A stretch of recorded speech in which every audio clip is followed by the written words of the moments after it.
Oh, well, hello, good evening. Welcome to our Tuesday night episode of Brett's Old Time Radio Show. We're currently on a bit of a cruise. We're heading back to the UK from Spain on our ferry into Portsmouth. So welcome to our ferry on the way back to the UK.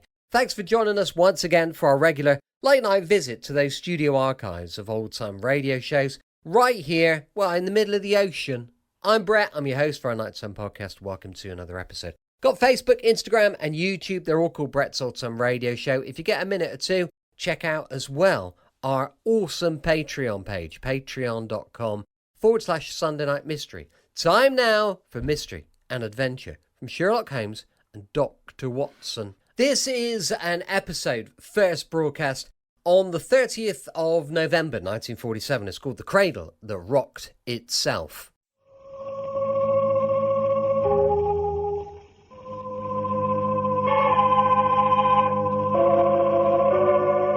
From New York, the makers of Clippercraft clothes for men and 924 leading retail stores from coast to coast present the world's most famous detective, Sherlock Holmes.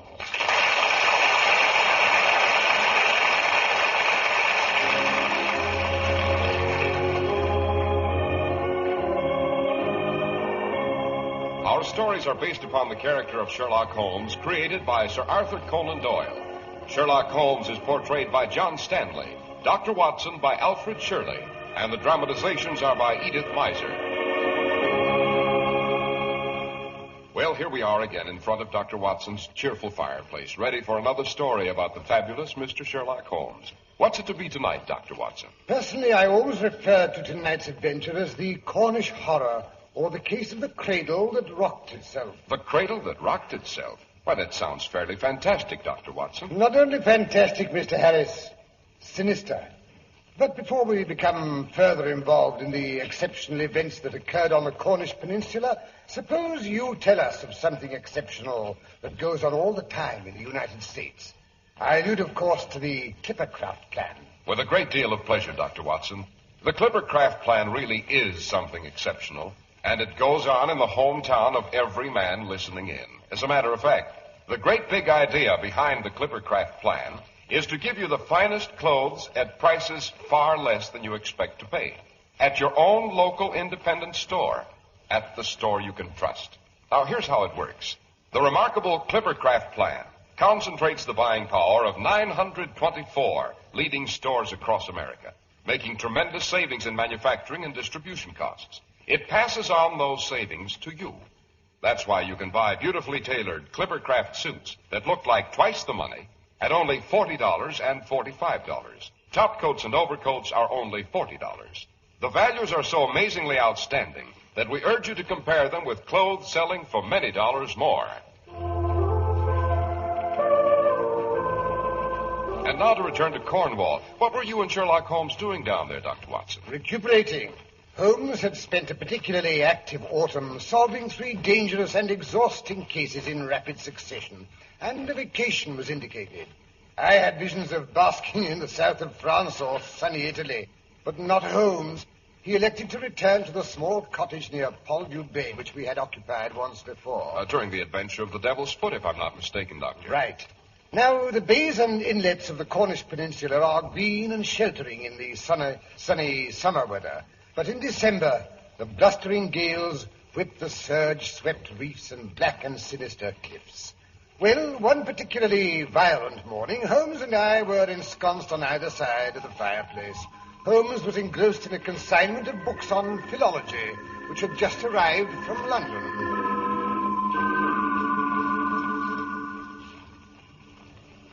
Watson, has it ever occurred to you that the ancient Cornish language is akin to the Chaldean? Well, inasmuch as I understand neither Cornish nor Chaldean, I can't say it has. It's quite logical, you know. These shores were undoubtedly visited by early Phoenician traders in tin.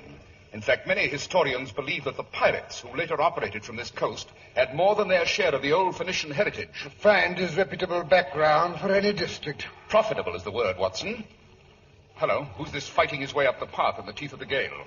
Looks like your rotund friend and fellow archaeologist, Mr. Roundhay, the vicar. I wonder what's occurred to bring the good Dominie out in this weather. I'd sooner expect to see a cat go swimming in a mill race. Well, don't let him stand there in the wet. Well, I'm going. Pity you couldn't answer the door now and then. Why, Mr. Roundhead, delighted to see you, old man. Come in. Well, you look half drowned. Not half, entirely. Totally and entirely soaked to the skin. Morning, Roundhead. How about a spot of hot grog? The tea kettle's boiling on the hearth. Watson, fix the vicar a drink. Thank you. I'm afraid I need it as much for my nerves as I do for the chill, you know. Oh? Yes, Mr. Holmes. I have a problem, a rather serious problem, and I really don't know whether to come to Dr. Watson for help or to you. Well, why not consult both of us? It's not the first time we've collaborated on a case, Holmes? Quiet, Watson. Don't interrupt. Just what is your problem, Mr. Roundhead? Well, it seems that the cradle at Trevining Water has been rocking again. Is that so unusual? You don't understand, Mr. Holmes. That cradle has been in the family for over 5 centuries. All the young Trevinings are placed in it at birth. It hasn't been used, however, since Wilfrida Trevining, the present Mrs. Gregory, was a child. In fact, the nursery has been kept locked ever since old Mattie, the Trevining nurse, was sent off to the home for indigent females at Redruth 3 months ago. She'd been in the family for nearly 60 years, you see. Well, seems rather heartless to get rid of her, Holmes? My thought exactly. But Mortimer Gregory, he's the one who is married to Wilfrida Trevining, was quite determined about the matter. He said that old Mattie was making his wife quite ill with her talk about the rocking cradle. What sort of talk? Well, you see, there's a sort of legend in the Trevining family that when one of them is about to die, the cradle starts to rock all by itself. Nice, eerie little superstition, Holmes? As a matter of fact, the cradle had been heard rocking once or twice, but inasmuch as old Mattie was still sleeping in the nursery, the family took it as a grim practical joke, all except Wilfrida. She became quite ill and upset, at which point her husband, who has a violent temper, said the old nurse had to go.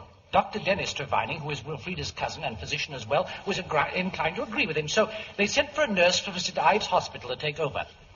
On the day that she arrived, I was summoned to drive Mattie to the old lady's home in Redruth. I can't say I looked forward to the event. Were your fears justified? Completely justified, Mr. Holmes. When I arrived at Trevining Water, the old woman was sitting on her boxes just inside the front door. Mr. Gregory and Dr. Trevining were endeavoring to quiet her caterwaul.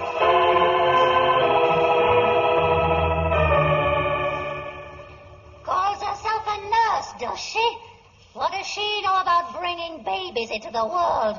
I've given 3 generations of Trevinings the whack that drove the breath of life into their bodies. After all, Mattie, I am a doctor. When Wilfrida's baby arrives, I expect to be on hand, too, you know. You a doctor?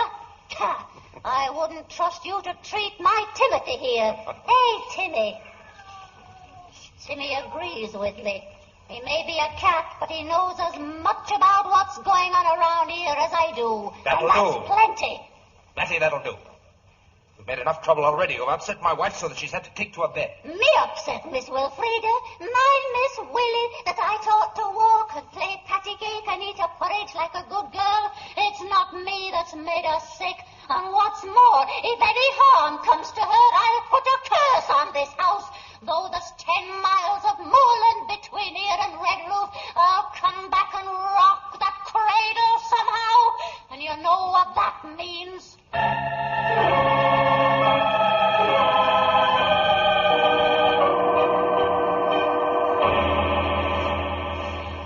Well, Mr. Holmes, I felt sorry for Mattie, of course, but I must say I saw Mr. Gregory and Dr. Trevining's point. Screaming old crone like that isn't the most soothing influence around a house in which there is an expectant mother. Quite. Tell me, Vicar, is this Mrs. Gregory, the former Wilfrida Trevining, easily upset by these family superstitions about rocking cradles and the like? I really couldn't say, Mr. Holmes. Wilfrida was always a delicate girl. She was an only child, you see, and the one heir to that branch of the family. Significant, Holmes? I suppose she inherited quite a tidy estate. She did indeed, Dr. Watson. Her father would have disinherited her if he could when she ran off with that Gregory chap. But the estate is entailed, and I must say the marriage turned out better than most of us expected. Then you don't think Mortimer Gregory married her for her money? Not necessarily, Mr. Holmes. Gregory was an artist who came to these parts one summer to do a bit of sketching. And naturally, the Trevinings thought he was one of those ne'er-do-well bohemians. But it seems he's rather famous and sells his pictures for quite handsome prices. I see. I take it the girl and her father reconciled. Yes, Mr. Holmes. When he heard that she was to have a child, he sent for her. Although the child will bear the name Gregory, he will inherit the Trevining estate. The The Trevinings are always born at Trevining Water, needless to say. Any other arrangement would be unthinkable. Quite. Wilfrida Gregory and her new husband came back as soon as possible after receiving her father's letter asking for reconciliation. 1 week after the return, old Mr. Trevining was dead, and Wilfrida had inherited the estates. I take it her father's death was sudden and unexpected. Oh, quite unexpected, Mr. Holmes. He'd been as fit as a fiddle up to Wednesday night. Thursday, shortly after his mid-afternoon whiskey and soda, he complained that his mouth and throat felt sore. Half an hour later, vomiting set in, followed by violent cramps and general collapse. Did no one send for a doctor? Mr. Trevining's nephew, Dr. Dennis Trevining, was in the house at the time. There was, of course, an autopsy and an inquest. Good heavens, no, Mr. Holmes. Whatever for? Mr. Trevining had been subject for some years to violent gastro-digestive upsets. It was all perfectly unavoidable and natural. An autopsy is always indicated in any case of sudden death, Mr. Roundhay. But what good would it do? It might just possibly prevent another fatality. Just when did Mrs. Gregory's health begin to fail? Her father's death was a shock to her. She took to her bed for about a week after the funeral. It was quite understandable, Holmes? Don't interrupt, Watson. After that, she was up and about for a month or two, but her color was bad, and she seemed to be decidedly nervous. Like a good many women in the early stages of her condition, she experienced a certain amount of nausea. Has that nausea persisted? It has, Mr. Holmes, and when old Mattie began to rant on about the rocking cradle, Mrs. Gregory became thoroughly alarmed and had to be put to bed. Did her condition improve, Mr. Roundhay, after they got rid of the old woman? For a time, she seemed greatly improved. She was up and about for nearly a month, then week before last, she suffered a rather frightening relapse and has been in bed ever since. I see. How soon is her baby due to be born? Oh, in about a fortnight, I believe. Has Dr. Trevining called in any outside medical opinion? No, Mr. Holmes, but that's not too incredible when you realize how removed we are from civilization. Possibly if they knew that Dr. Watson was here in the vicinity. The new nurse made that suggestion to Dr. Trevining, but both he and Mr. Gregory were decidedly hostile to the idea. The nurse is, I may say, rather badly frightened. Today was her day off, and she dropped in at the vicarage shortly after breakfast. She admitted she had never been so terrified in her entire life, living there in the old Trevining house, part keep, part castle, but she said she wasn't the only one. Oh? Poor Mrs. Gregory lies there, stiff with terror, with her eyes fixed on the ceiling, waiting for it to begin. The sound of the cradle rocking.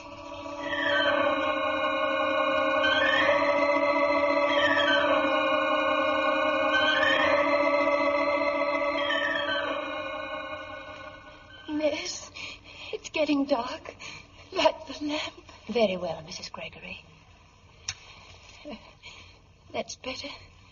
When I was a child, I was afraid of the dark, and now it's all come back to me. I dread the coming of night. When one's sick, that's only natural. The nights are so long, I always think. It's not that, Miss. When night comes, it begins. The rocking of the cradle. I lie here, watching for it. Yes. Listen. I don't hear anything, Mrs. Gregory. Oh, if only I could be sure my baby's born before I die. It's so terribly important, Miss. But you're not going to die, Mrs. Gregory. Yes, I am. That's why the cradle's rocking.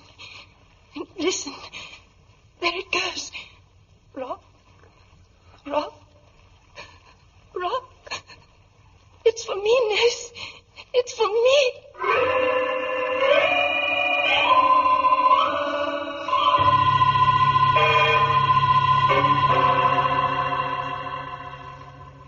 Sounds like delirium, Holmes?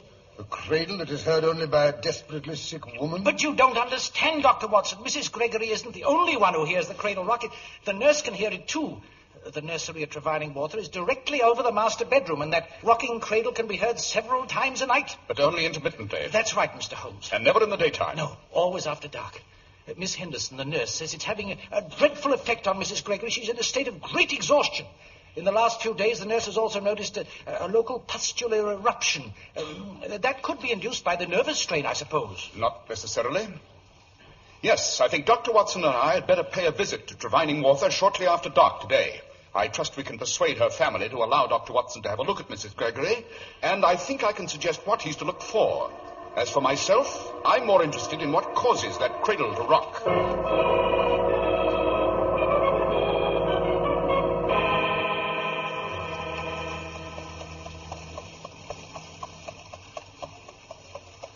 you have to drag us out in this beastly weather, Holmes? Besides, it's all so dashed irregular, contrary to medical ethics and all that, you know. After all, I haven't been called in by either the doctor on the case nor the family. You doctors and your confounded medical ethics. I suppose you'd let the poor woman die just because you haven't been properly introduced. This is where we turn in, Mr. Holmes. Notice the Trevining coat of arms over the gate?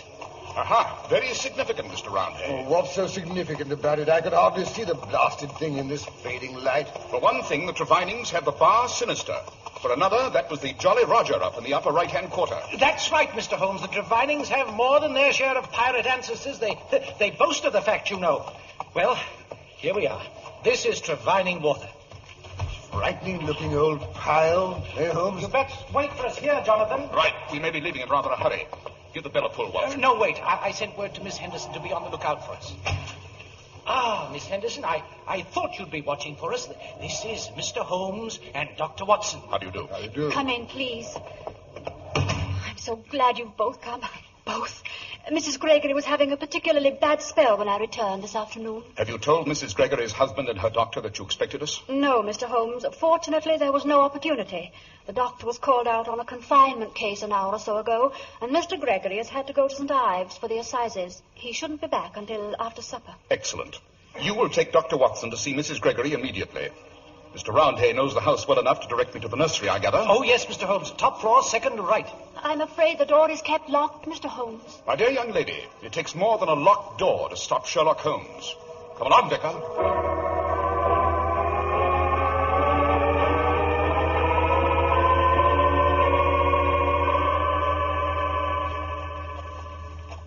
Here we are.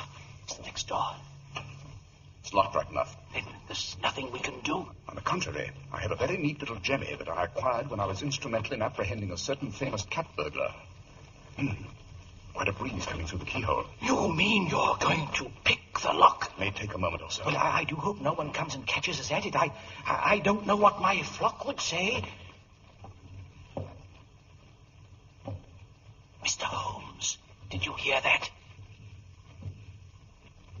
There it is again. It's inside the nursery. Yes, it's the cradle right enough. But it's rocking. It's rocking in there all by itself. It's not just a superstition. Confound it, this lock must be rusty. No, here it comes. Blast it, did it have to make that noise? Easy now. I'm going to open the door.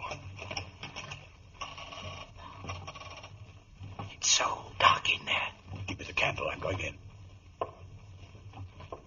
But the room is empty. Completely empty. But look here, the cradle's still rocking, and feel the mattress. It's still warm. But good Lord, what was that? Branch of a tree scraping against the window. Yes, it's broken one of the small 5-inch square panes of glass, and that explains where the draft came from. It also explains something else. Yes, interesting. Very interesting. Who let you in this room? Ah, Mr. Gregory, no doubt. I am Sherlock Holmes. What in blazes do you think you're doing here? Trying to solve the mystery of the rocking cradle. Rotten rubbish. Old wives' tales. I'll not have my wife upset by any more of that nonsense. You misjudge us, Mr. Gregory. We only want to save your wife and possibly your child. I don't need your help. Get out, both of you. Get out! With pleasure. I imagine Watson's had time to give the nurse full instructions, and we've seen all there is to see up here. Come on, Roundhay. We'll now ride over to Red Roof. The final piece to this puzzle is doubtless to be found in the old lady's home. You mean you're going to question Mattie? I trust you have no objections, Mr. Gregory. Objections? No, go ahead. You'll get nothing from her. Nothing at all.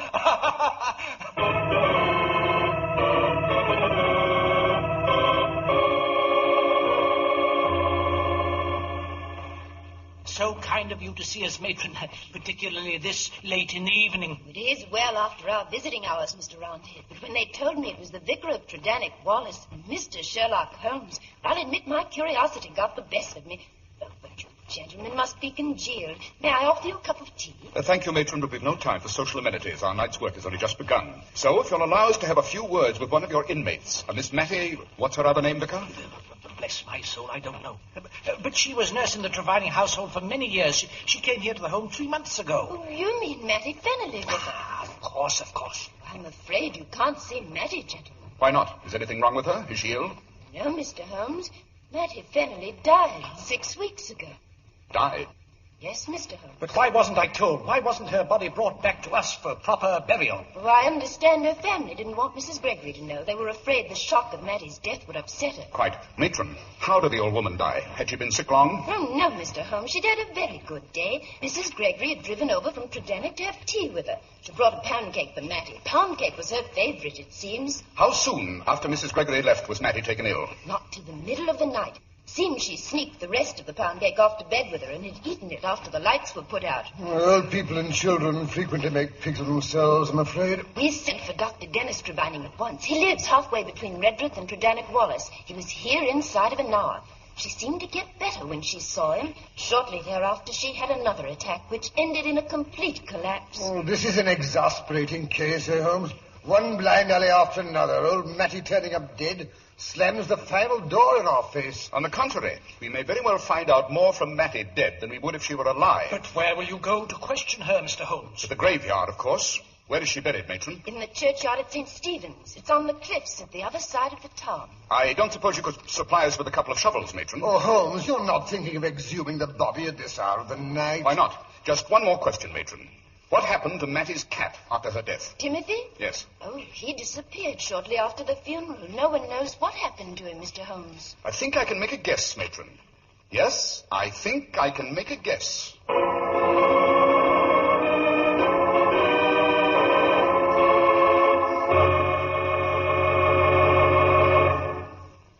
Ask the millions of men who wear Clippercraft clothes. Ask the fine stores that make them available to you everywhere, from coast to coast. The reason there's so much talk about Clippercraft is that they're so extremely fine at the price of just ordinary clothes. It's a pleasure to discuss Clippercraft on this program because I know I do a good turn to every man listening in. Regardless of price, you've never seen finer tailoring, longer-wearing woolens, or more perfect fit. Suits are only $40 and $45. Top coats and overcoats are only $40. The famous Clippercraft plan makes all this possible. It concentrates the buying power of 924 leading independent stores across the nation.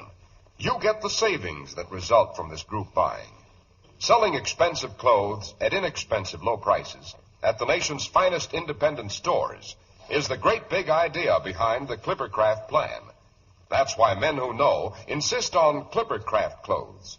So be sure to visit the Clippercraft store in your city. These leading stores in the metropolitan area are proud to add their names to Clippercraft in your suit, top coat, and overcoat. In Manhattan, Saks 34th, Broadway at 34th. John Wanamaker Men's Stores, Broadway at 8th and 67 Liberty Street. In Brooklyn, Abraham and Strauss. In Newark, New Jersey, Boulevard Men's Shop, Kresge Newark. And in Jamaica, the B&B Clothes Shop, 16408 Jamaica Avenue.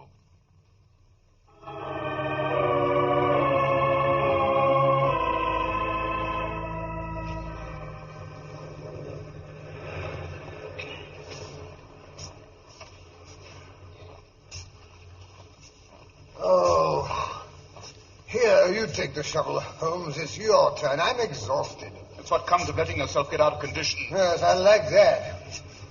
Oh, thank heaven the gale has gone down. But the sea is still boiling. The moon's trying to break through the clouds. It makes the breakers down there look like a devil's cauldron. Job's done. Now, Watson, if you and Mr. Roundhay will help me lift out the coffin. Certainly, Mr. Holmes. Oh, the authorities will probably raise Ned. Now, all together. 1, 2... I say, Holmes, the coffin was remarkably light. Oh, Mattie was a very little woman. Holmes, look. There's someone galloping over the moor as if the devil were after him. He's coming here. Good Lord, it's Dr. Trevining. Oh, we're in for it now. Oh, there, Vixen. Steady. Now then, just what's going on here? Dr. Trevining, we're just taking a look at old Mattie, Mr. Sherlock Holmes and his friend, Dr. Watson. Oh, he did. Busybody, meddler. I heard you came to Divining this afternoon and saw my patient without consulting me. And now this. I suppose you've got a permit for this. No, I can't say we have. We couldn't afford to take time. Why not? We didn't want to give you the opportunity to finish off Mrs. Gregory the way you did her father and old Mattie. Finish off my uncle and Mattie? Why should I do that? Because you were determined to inherit the estate of Trevining Walther. If you had to kill off half the parish to do it. You're mad. There's no proof. The bodies are both decomposed. I wonder, would you like to help us pry off the lid of this coffin? Watson, hand me that chisel. I protest. This is monstrous. Not as monstrous as murder, Dr. Trevining. Now then. Slide the lid off the other side, Watson. All right. Now, Mr. Roundhay, if you'll bring the lantern over here. Yes. Thank you. Good Lord. The body. She looks exactly the way she did when she died. When she died in agony, remember? No. Put back the lid. It's too unnatural. Her eyes, she's staring at me in that awful grin. There was no autopsy on old Mr. Trevining. In this case, however... But Would you like to put your hand on the body, Dr. Trevining? No. There's a local superstition that when a murderer touches the body of his victim, blood will flow. No, let me go. Let me go. He's riding in the wrong direction. He's headed for the cliffs. Good.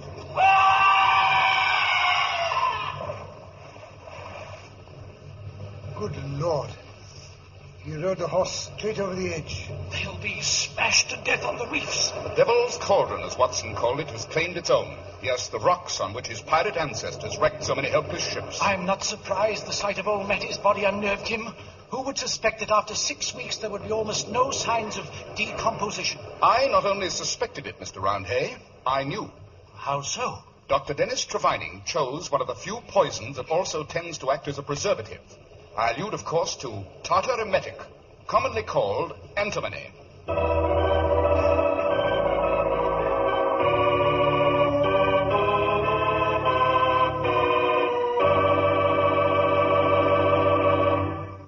Why, that story was a corker, Dr. Watson, and Dennis Trevining was certainly a throwback to his pirate ancestors. Yes, Mr. Harris. But look, why didn't he finish off his uncle and his cousin years before? Because as long as Wilfreda had no child, he was due to inherit anyway. You mean the estate wouldn't have gone to her husband? No, Mr. Harris. In England, the laws of inheritance are rather rigid.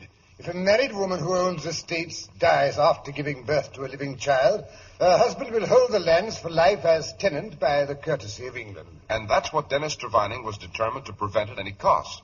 But why didn't Wilfreda die as quickly as her father, Doctor? Because more than one sudden death in the family would have been suspicious. Therefore, Wilfreda was given repeated small doses of the poison, which produced rather different symptoms. And what about Mattie? Mattie undoubtedly suspected what was going on, but was afraid to say anything. Hence the cradle rocking. She was trying to warn her mistress. Eventually, when she was taken ill from overeating, the temptation to get her out of the way was too great, and Dr. Trevining killed her too. But the cradle, Doctor, it continued to rock after her death. Who rocked the cradle? The cat, Mattie's black cat, Timothy.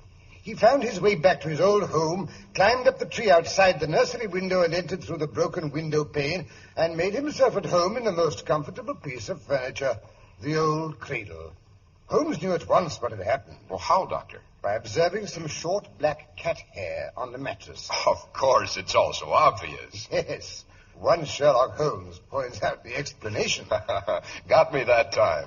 Well, Dr. Watson, what's our story to be about next week? Next week, I think I'll tell you how Professor Moriarty ran amok during Queen Victoria's Diamond Jubilee, stealing famous jewels, robbing banks, blackmailing millionaires, and finally how he came very close to blowing up a ball at Buckingham Palace.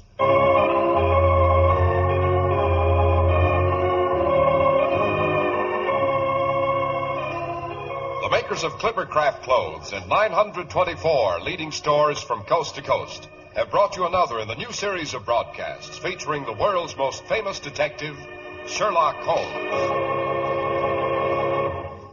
Sherlock Holmes is produced and directed by Basil Lochran with special music by Albert Berman.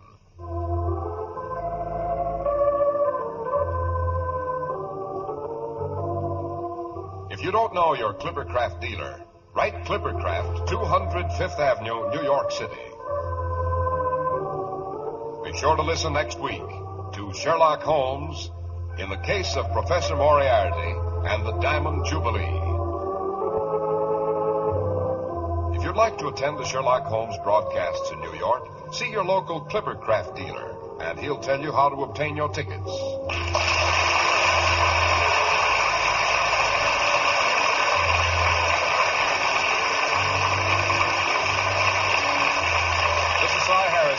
Clippercraft code. This is the world's largest network, serving more than 450 radio stations, the Mutual Broadcasting System. Welcome back. Hope you enjoyed our Tuesday night episode of Sherlock Holmes. And don't forget, we'll be back tomorrow with more mystery and adventure from Rocky Jordan, going live at 5 p.m. GMT. As I mentioned earlier, we've got a brand new supporter page, patreon.com/Sunday Night Mystery. But for now, thanks for listening. I'll be with you 7 days a week, each and every week. And I'll see you tomorrow on Brett's Old Time Radio Show. Love you. Bye. Check out our fabulous new podcast, Sunday Night Mystery, every Sunday at 3 p.m. GMT. We delve into unsolved mysteries with gripping tales, thrilling theories, and captivating investigations. From infamous cases to lesser-known mysteries, each episode promises suspense and intrigue. Join the conversation and subscribe now on your favourite podcast platform. Sunday Night Mystery, every Sunday from 3 p.m.